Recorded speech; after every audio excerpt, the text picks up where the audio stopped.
Hello, everyone. Welcome back to another edition of the Gridiron Review. Another great high school slate this week gone by, with Annapolis continuing to prove that maybe they might be the top team when all is said and done. We'll see, on a collision course with those Old Mill Patriots somewhere down the line. Also, the colleges, a great day for Maryland as they pummeled a Big Ten opponent. Still probably haven't played a great team yet, but they'll have a chance to prove themselves this week with Penn State.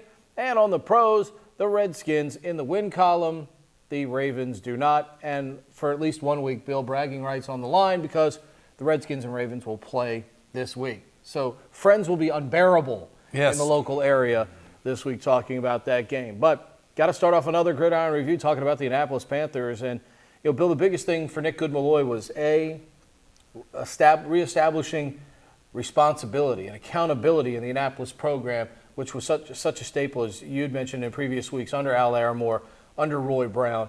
And now you look at the way they're playing, the kids are eligible, they're getting maximum ability out of all of them, and right now they're playing like a team possessed as they punished Arundel 46-22. Mr. Huff continues to, as Chuck Markowitz said, he's a man-child out there, and he might be faster than anybody on the Arundel team. And when you've got a ground and pound like Annapolis has, just like Old Mill, it's safe football, Bill. You make less mistakes when you can run the football effectively, and that's why Annapolis and Old Mill right now sitting at the top of the heap. All right, 202 yards and 4 touchdowns for Cameron Huff.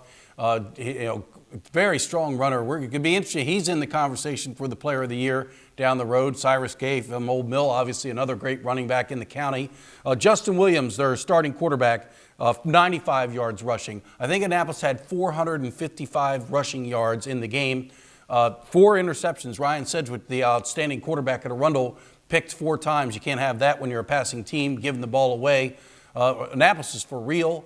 I like Coach Goodmalloy is really catching a lot of people's attention as a young up-and-coming coach who's doing things the right way. He's old school. He was brought up in the Al Aramore, Roy Brown, Bill Phoebus mold. Those were his coaches, Roy Brown and Bill Phoebus, who both were Al Aramore disciples. That's why I mentioned the Big Al. And Nick Goodmalloy is making this about the program, the Panther pride. After the game against Arundel, he talked about all his assistant coaches. 3 of the guys he named are former Annapolis high school players. They all played at Annapolis at a time when it was the greatest era in the program, when they were going to the playoffs on a routine basis. And they are bringing that pride back, and it's really neat to see Annapolis rising up and being what they once were years ago. I mean, you look at Old Mill. I mean, it's the same thing there, with Chad McCormick's team. And even when Damian Ferragamo left, Chad stepped right in, kept the culture the same. And that's what winning teams often talk about. It's about culture. It's about an expectation. So, that's right. Kids that are, sitting in the 6th, 7th, and 8th grade playing for Larry Brown's Old Mill program right now, they want to move up into the big Old Mill program and join that expectation of winning. That's a great point you make, especially as it relates to Annapolis. Because during the down years at Annapolis, when they were going through coaches left and right and were not having success, it was very easy for the private schools to swoop in and take athletes. St. Mary's, Spalding, you name it.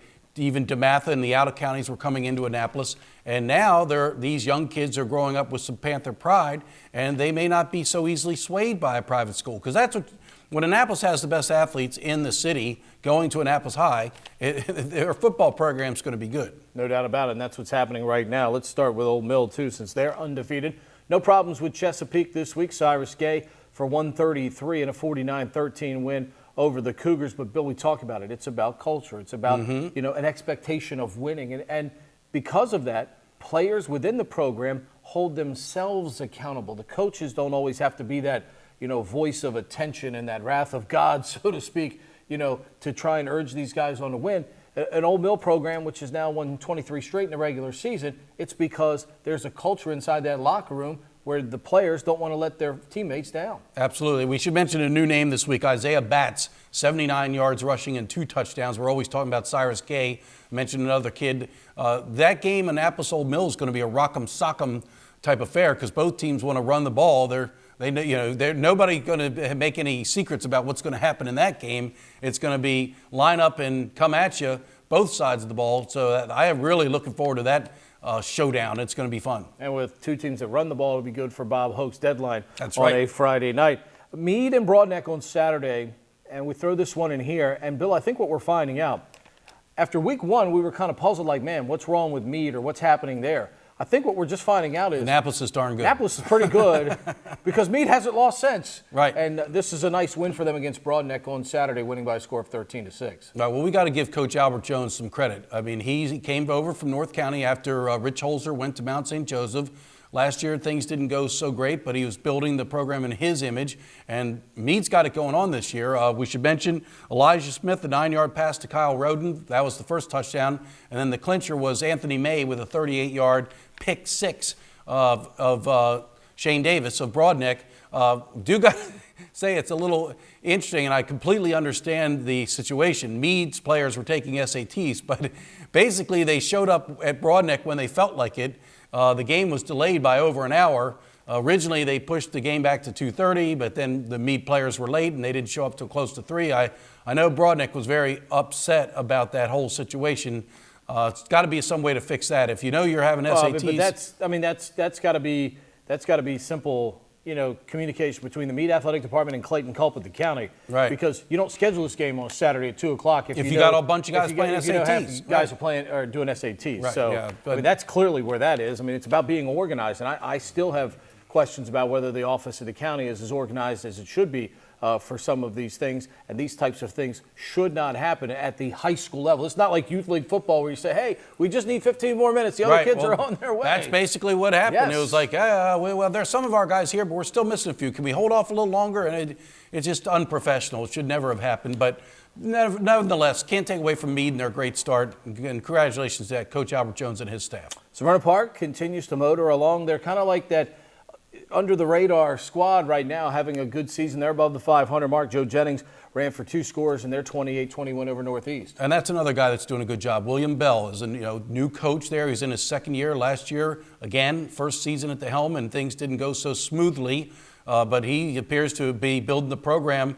Severna Park's been tough. They're in the mix. Yeah, Glen Burnie's gotten themselves back into the mix at 3-2. They've won 3 straight games, knocking off South River 28-13. Tyron Thompson had 2 scores. Shamal Jones with a 60-yard interception return.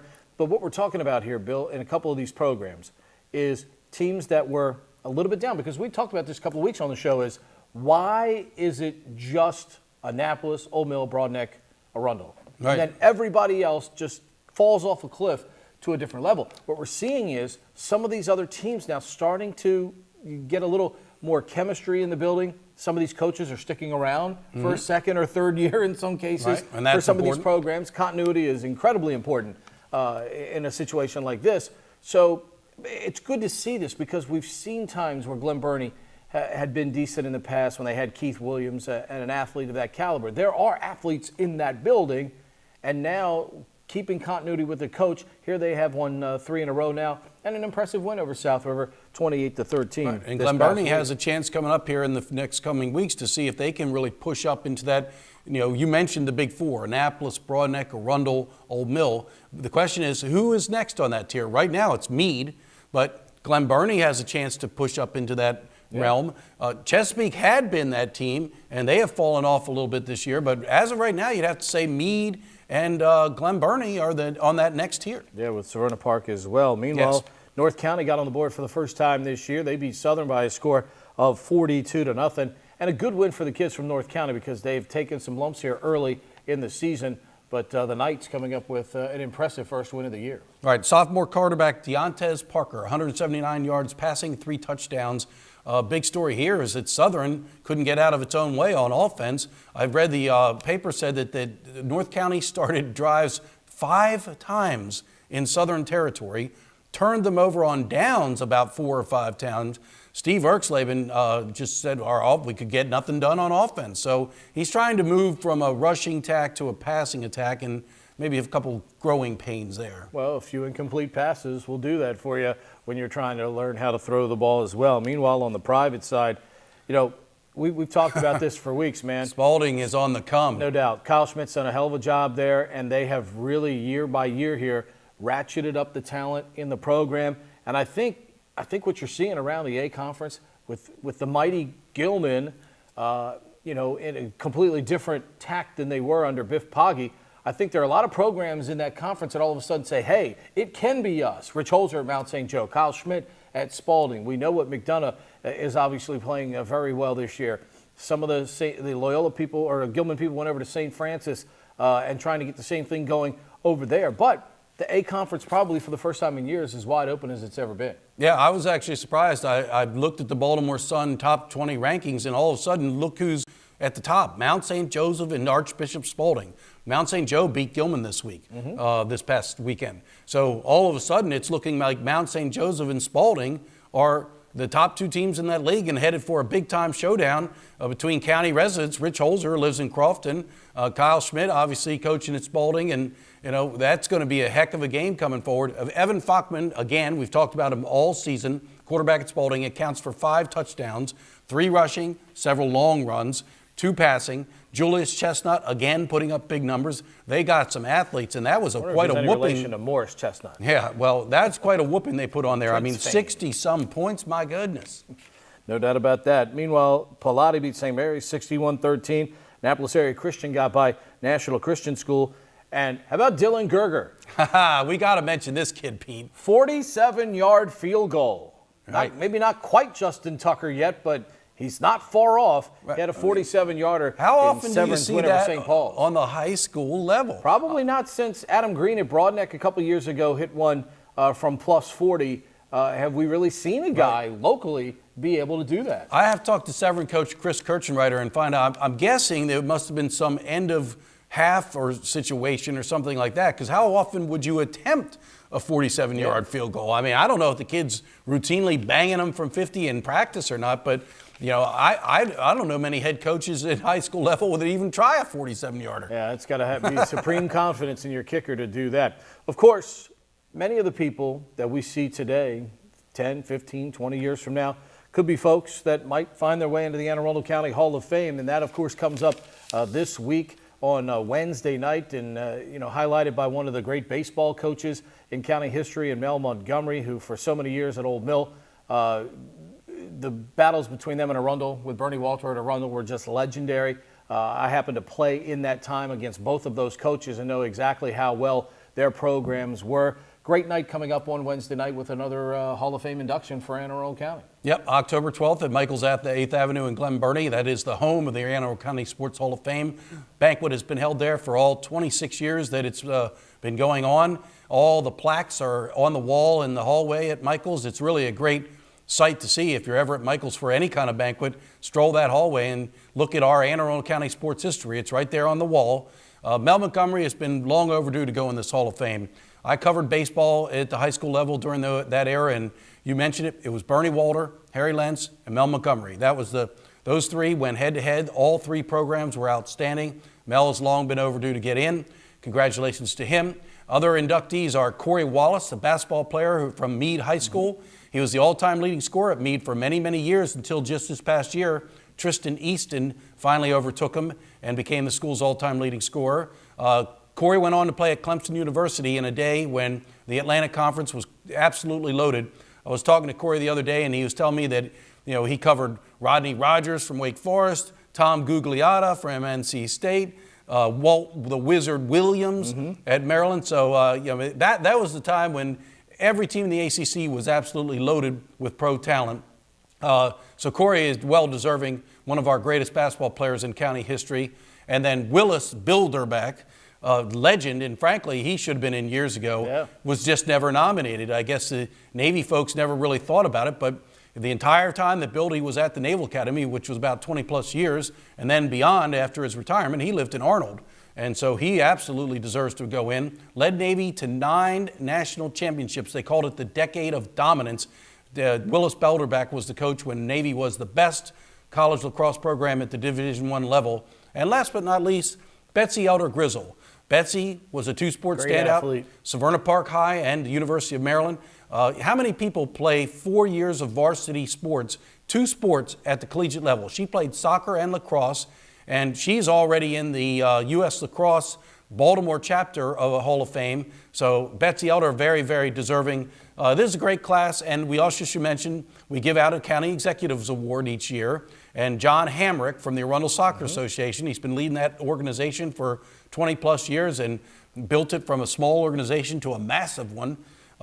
He will be receiving the County Executives Award with Rick Anthony from Recreation and Parks will be coming to present that award personally. I see John Hamrick on a weekly basis coming in to reserve field time for all of his organization's Right, he's got activities. like 10 fields, right, or more. But you know what, though? But it just goes to show you, he's a guy that's very organized and comes in, gets all of his permits, so that way he doesn't show up at a field where he's not supposed to be, and gets all of his entire organization taken care of. And again, come on out on Wednesday night. If you haven't had a chance, and I think you mentioned the good folks at Michael's, it's great to have one place that identifies with all of this, and the relationship with the folks from Michael's has just been outstanding through the years. They do a great, great job with this event. Well, the Hall of Fame was the brainchild of Michael Wagner, who, God rest his soul, former state senator, longtime catering guy, and started the Michael's 8th Avenue banquet facility.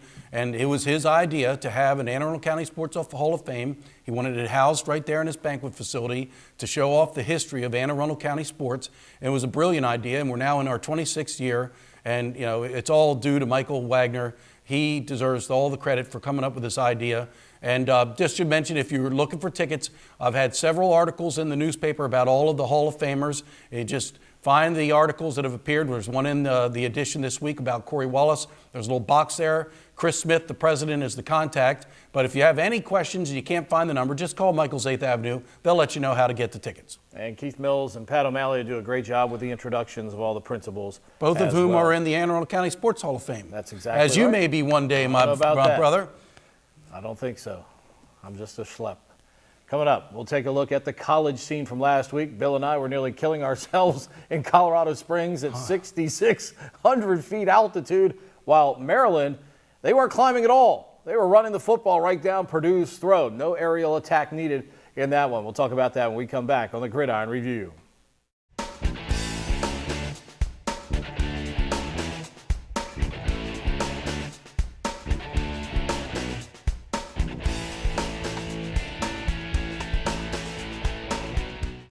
Welcome back. The Maryland Terrapins go to 4-0 with a win over Purdue. Get on the Big Ten standings right away, 50-7 over the Boilermakers. What do we make of DJ Durkin, Bill? Ty Johnson, 7 carries, 204 yards. Lorenzo Go-Go Harrison with 6 carries and over 80 yards. I mean, this Maryland ground game becoming a juggernaut, as we talked about with the 2 local teams, Annapolis and Ole Mill.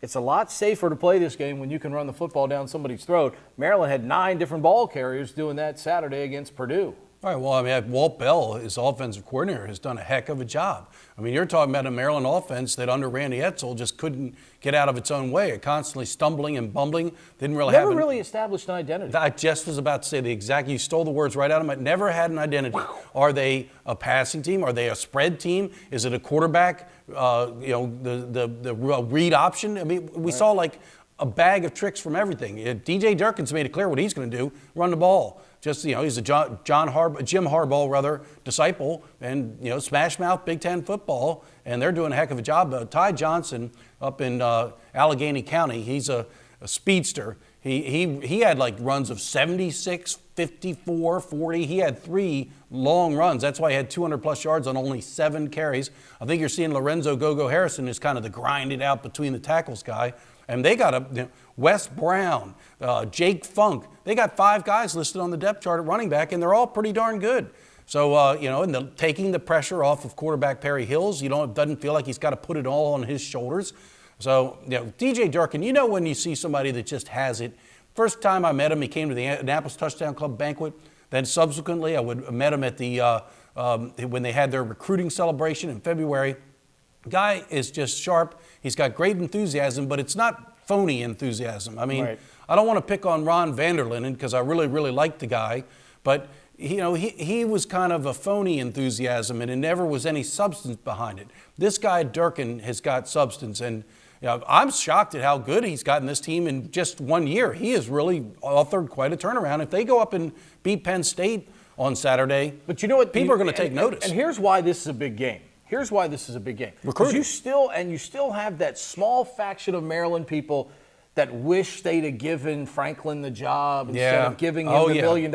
All the holdouts will come into the fold this week if DJ Durkin gets the job done. Great point, Pete. Well, the dreaded vote of confidence. Sandy Barber, who the Penn State athletic director, many people may not know, is a Severn School graduate. Sandy Barber grew up in Annapolis. She gave James Franklin that dreaded vote of confidence that he is not getting fired. That usually means you're getting fired if you don't turn things around.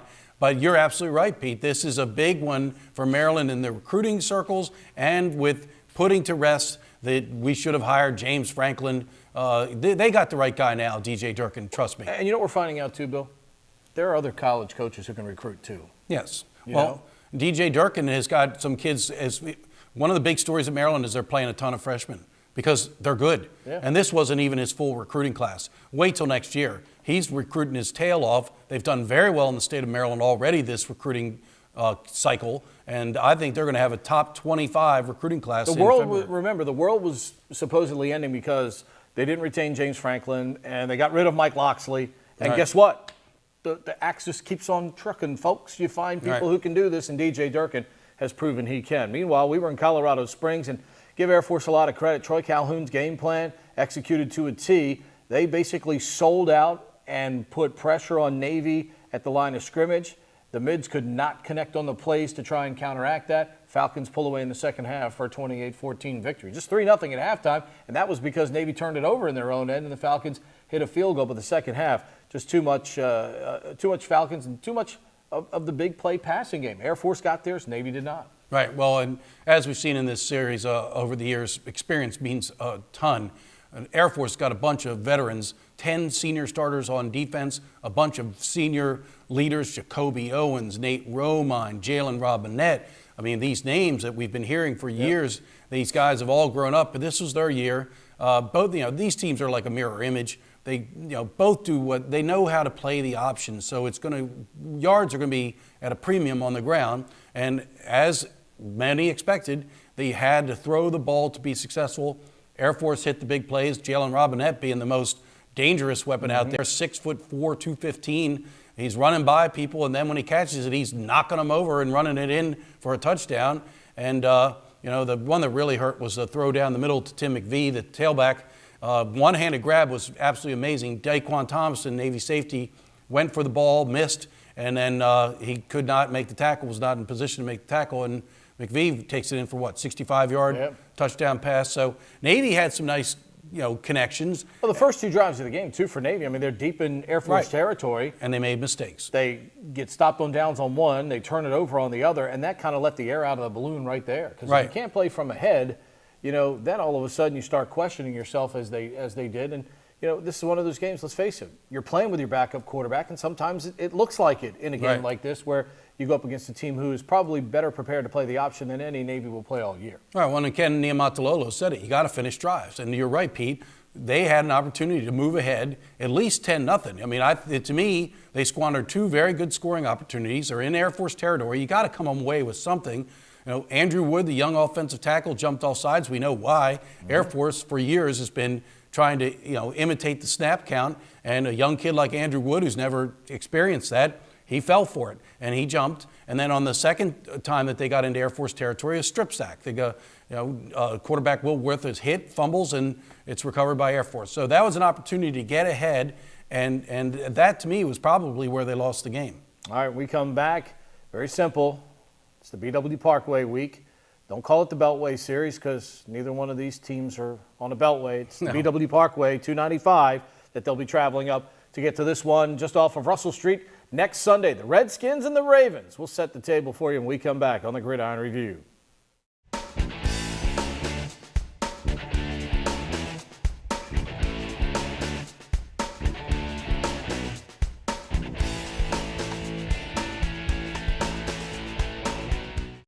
Back on the Gridiron Review, pro time, Redskins. I think I'm the only one in the studio that's a Redskins fan. I like the Redskins. Yeah, but you like the purple people better, don't? I like them both. I'm pretty even, actually. No, you're not. Well, Dan Snyder's the only one that soured me on the Redskins.